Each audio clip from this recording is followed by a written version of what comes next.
അപ്പോൾ കൂട്ടുകാരെ, ഇന്നത്തെ വിശേഷം എന്താണെന്നറിയാവോ? ഇന്ന് ചക്ക വിശേഷമാണ് കേട്ടോ. ഇത് പാലക്കാട് നിന്ന് ഹസ്ബൻഡിൻ്റെ അമ്മയുടെ അനുജത്തിയുടെ വീട്ടിൽ നിന്ന്, പൂനമേമ എന്ന് പറയും, ഞങ്ങളെല്ലാം മേമേന്നാണ് വിളിക്കുന്നത്. മേമയുടെ വീട്ടിൽ നിന്ന് കൊണ്ടുവന്ന ചക്കയാണ് കേട്ടോ. പാലക്കാട് ഞങ്ങൾ പോയപ്പോൾ ഞങ്ങൾക്ക് 3 പേർക്ക്, ചേട്ടനും അനിയനും, അനിയനില്ല, അനിയൻ മരിച്ചുവെങ്കിലും അനിയൻ്റെ വൈഫുണ്ടായിരുന്നു. ഞങ്ങൾക്ക് 3 പേർക്ക് ഓരോ ചക്ക തന്നു കേട്ടോ. ഞങ്ങൾ 3 പേർക്കും നല്ല അടിപൊളി 3 ചക്ക തന്നു. പക്ഷെ കളർ കുറവാണെങ്കിലും ഉണ്ടല്ലോ, അടിപൊളി ടേസ്റ്റ് ഉണ്ട് കേട്ടോ. നല്ല, ഞാൻ ഇന്നിപ്പോൾ 3 ദിവസമായെങ്കിലും ഇന്ന് ഭയങ്കര മണം വന്നേ. അപ്പോൾ ഞാനിത് കട്ട് ചെയ്ത് കേട്ടോ. ഈ എറണാകുളത്ത് വന്നതിന് ശേഷം ഒരു മുഴുവൻ ചക്ക എനിക്ക് കിട്ടുന്ന ആദ്യമായിട്ടാണ്. ഇത്രയും ചക്ക കണ്ടപ്പോൾ തന്നെ ഭയങ്കര സന്തോഷം തോന്നി. കൊതിച്ചിരിക്കുകയായിരുന്നു കേട്ടോ. ആഗ്രഹങ്ങളെല്ലാം മറക്കുകയായിരുന്നു. ചക്കയുടെ ഉള്ള ആഗ്രഹങ്ങളെല്ലാം ഞാൻ ഉപേക്ഷിച്ചതാണ് കേട്ടോ. കാരണം കിട്ടത്തില്ലെന്ന് മനസ്സിലായി. കാരണം പുറത്തൊക്കെ ഉണ്ട്. അപ്പോൾ വണ്ടി നിർത്താനുള്ള സൗകര്യക്കുറവും ഒക്കെ കൊണ്ടും വാങ്ങിക്കാൻ മടിച്ചു. കുറേ അങ്ങനെയൊക്കെയാണ് അല്ലേ. പുറത്തൊക്കെ ഉണ്ട് ചക്ക കേട്ടോ. ചങ്ങമ്പുഴ പാർക്ക് എന്ന് പറയുന്ന സ്ഥലത്താണെങ്കിൽ നിറയെ ചക്കയുണ്ട്. പക്ഷെ നമ്മൾ അങ്ങോട്ടുള്ള യാത്രയൊക്കെ കുറവാണ്.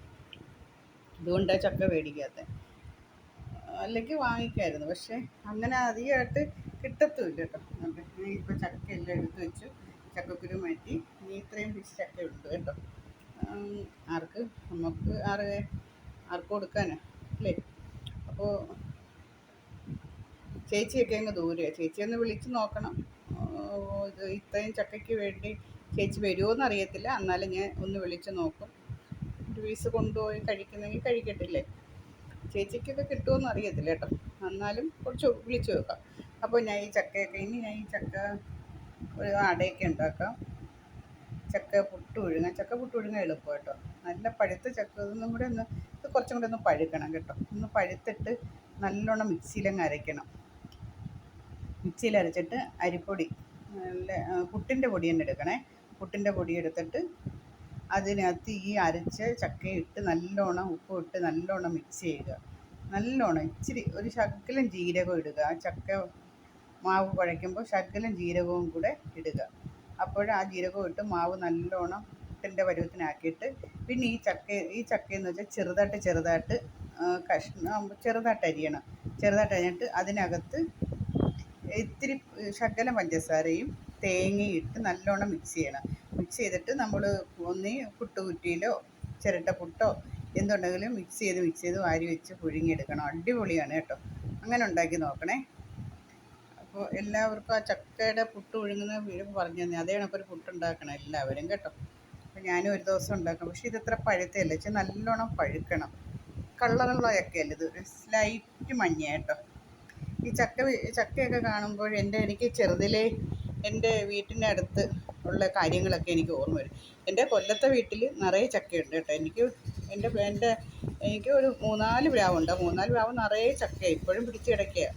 പക്ഷേ ആരടത്തും കാക്കയ്ക്കും കിളിയൊക്കെ തിന്നാം. താഴെയൊന്നും ചക്കയില്ല കേട്ടോ. നമുക്ക് കിട്ടത്തുമില്ല. താഴെയൊക്കെ ഉണ്ടായാലും നമുക്ക് കിട്ടത്തുമില്ല. അപ്പോഴും ഞാനിവിടെ അല്ലേ. അപ്പോൾ കാക്ക കൊത്തിയൊക്കെ തിന്നു, അങ്ങനെയൊക്കെ അങ്ങ് നഷ്ടപ്പെട്ടു. അപ്പോൾ എൻ്റെ ചെറുതിലേ ഉള്ളൊരു കാര്യം എനിക്ക് ഓർമ്മ വരും ഈ ചക്ക കാണുമ്പോൾ കേട്ടോ. അപ്പോൾ എൻ്റെ വീട്ടിൻ്റെ കിഴക്ക് വശം എന്ന് പറയും. കിഴക്ക് വശത്ത് എൻ്റെ ഒരു കൂട്ടുകാരി താമസമാണ്. കൂട്ടുകാരി ആണെങ്കിൽ അവിടുത്തെ കൂട്ടുകാരിയുടെ അമ്മയൊക്കെയാണ് നല്ല സ്നേഹമായിരുന്നേ. കൂട്ടുകാരിയുടെ പേര് സുരിത എന്നാണ് കേട്ടോ. അപ്പോൾ അവരുടെ വീട്ടിലാണ് ഞാൻ എപ്പോഴും ഓടി ചെല്ലുന്നതും. ചോറൊക്കെ തിന്നും. വീട്ടിൽ ചോറൊക്കെ ഉണ്ടെങ്കിൽ അവിടുന്ന് ചോറ് തിന്നാനും അവിടെ നിന്ന് കളിക്കാനും അവിടെ ഓരോരോ കാര്യങ്ങൾക്കൊക്കെ അവിടെ നിൽക്കാൻ ഭയങ്കര ഇഷ്ടമാണ് കേട്ടോ. അപ്പോൾ പപ്പാമ്മയെന്നാണ് ഞങ്ങൾ വിളിക്കുന്നത്. അമ്മയെ വിളിക്കുന്നത് പപ്പാമ്മയെന്നാണ് വിളിക്കുന്നത് കേട്ടോ. അപ്പോൾ അവർക്ക് ഈ ചക്ക മുറത്തിലിട്ട് തിന്നലോട്ട് വെച്ചിട്ട് ഞാൻ ചെല്ലുകയാണെങ്കിൽ ഉണ്ടല്ലോ, സഹായിക്കാനാണെന്നുള്ള രീതിയിൽ എൻ്റെ ഓർമ്മകൾ ഞാനൊന്ന് പങ്കുവയ്ക്കുക കേട്ടോ. അപ്പോൾ ഞാൻ ഈ ചക്കയൊക്കെ ഇങ്ങനെ വൃത്തിയാക്കി കൊടുത്താൽ, പക്ഷേ ഒരു മുറ ചക്കയായിരിക്കും അവർ വൃത്തിയാക്കാനായിട്ട് വയ്ക്കുന്നത്. അവസാനം അവർക്ക് കറി വയ്ക്കാൻ ചക്ക കിട്ടത്തില്ല. ഒരു ചക്ക വെട്ടിയാൽ അവസാനം അവർക്ക് ഇത്രയും ചക്ക പോലും അവർക്ക് കറി വയ്ക്കാൻ കിട്ടത്തില്ല. കാരണം എന്താ, ഒരു ചക്ക മുറത്തിലോട്ട് ഇളക്കിയിട്ട് ഒരു 3-4 ചക്ക ഒരു നിമിഷം കൊണ്ട് ഞാൻ തിന്നു തീർക്കുമായിരുന്നു. അങ്ങനെ ഈ അങ്ങനെയൊക്കെ ഉള്ളൊരു കാലം എന്ന് വെച്ചാൽ, പിന്നെ ഈ ചക്ക അങ്ങനെ പിന്നെ പിന്നെ എന്നെ കാണുമ്പോഴേ തുണ്ടിക്കടയിലെ ബിന്ദു എൻ്റെ വീട്ടുപേര് കേട്ടോ, തുണ്ടിക്കടയിലെ ബിന്ദു വരുന്നുണ്ട് ചക്ക പിന്നെ എടുക്കുക എന്നുള്ളൊരു ചീത്തപ്പേരും എനിക്ക് കിട്ടി കേട്ടോ. ആ ചക്ക എടുത്ത് അകത്ത് വയ്ക്കുമായിരുന്നു. അങ്ങനെ തമാശയായിരുന്നു അവർ പറയും, പക്ഷെ എനിക്ക് തരും കേട്ടോ. ചക്ക അന്നത്തെ ആ സമയത്തൊക്കെ ചക്കയൊക്കെ എല്ലാവർക്കും ഒരു കറിയും ചോറും ഒക്കെ അംഗസംഖ്യ കൂടുതലുള്ളവർക്കൊക്കെ ചക്കയും കറിയും ഒക്കെ ഭയങ്കര ഒരു പ്രത്യേകതയായിരുന്നു. അതുകൊണ്ട് ചക്ക കുറച്ച് കൂടുതൽ ഇരിക്കണം എന്നുള്ളൊരു തീരുമാനവും കാണുമല്ലോ. അങ്ങനെയൊക്കെ ഒരു കാലം ഉണ്ടായിരുന്നു. അതൊക്കെ ഇപ്പം ഞാൻ ഓർത്തു പോയതാണ് കേട്ടോ. അപ്പോൾ ഈ ചക്ക ഞാൻ ഇന്ന് അടച്ചിങ്ങനെ വെച്ചേക്കുകയാണ്. കുറച്ച് കുറച്ച് പറക്കി പറക്കി പറക്കി തിന്നാം. ചുമ്മാതെ ഇതിനി കട്ട് ചെയ്ത് വെച്ചേക്കുകയാണ്. അങ്ങനെയുണ്ട്. പിന്നെ 2 ചക്ക കൊണ്ടുപോയ കാര്യങ്ങളൊന്നും എനിക്കറിയത്തില്ല. പോകുന്ന വഴിക്ക് പറഞ്ഞായിരുന്നു ചക്ക വറുക്കണം, ഉപ്പേരി വെക്കണം, അങ്ങനെയൊക്കെ പോയ ഒരു വിശേഷങ്ങളും 2 പേരത് പറഞ്ഞിട്ടില്ല. ഇനി തിരക്കണം. ഈ വീഡിയോ ഇട്ടതിന് ശേഷമാണ് അവരെ കാര്യങ്ങൾ തിരക്കണ്ട കേട്ടോ. അവർ പറഞ്ഞോളും ചക്ക എന്ത് ചെയ്തെന്ന് കേട്ടോ. ഓക്കെ, അപ്പോൾ ഇന്നത്തെ ചക്ക വിശേഷമാണ്. പൂനമേമയ്ക്ക് ഒരുപാട് താങ്ക്സ് എനിക്കൊരു ചക്ക തന്നതിന്. എനിക്ക് മാത്രമല്ല, ഞങ്ങൾക്ക് 3 പേർക്കും. കാരണം ഞങ്ങൾക്ക് 3 പേർക്കും ചക്കയില്ലാത്ത സ്ഥലത്താണ് താമസിക്കുന്നത് കേട്ടോ. അപ്പോൾ ഒരുപാട് സന്തോഷം, സ്നേഹം. അപ്പോൾ ഈ ചക്ക വിശേഷം ഇവിടെ തീരുന്നു കേട്ടോ. അപ്പോൾ ചക്കയൊക്കെ എന്തെങ്കിലുമൊക്കെ ഉണ്ടാക്കുമ്പോൾ ഞാൻ കാണിച്ചുതരാം. ഇവിടെ ഒരാൾക്ക് വേണ്ടി ചക്കപ്പുട്ട് ഉണ്ടാക്കാനൊന്നും പറ്റാത്തത് കൊണ്ട് ഞാനെന്നാ ചക്കപ്പുട്ടിൻ്റെ റെസിപ്പി പറഞ്ഞതേ ഉള്ളൂ കേട്ടോ. അതുകൊണ്ട് ഞാൻ ചക്കപ്പുട്ട് ഉണ്ടാക്കത്തില്ല.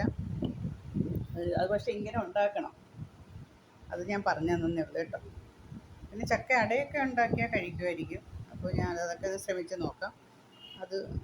അപ്പോൾ നമുക്ക് അടുത്തൊരു വീഡിയോസുമായിട്ട് അടുത്ത ദിവസം കാണാം. എല്ലാവർക്കും എൻ്റെ വീഡിയോ ഇഷ്ടപ്പെട്ടെന്ന് വിചാരിക്കുന്നു.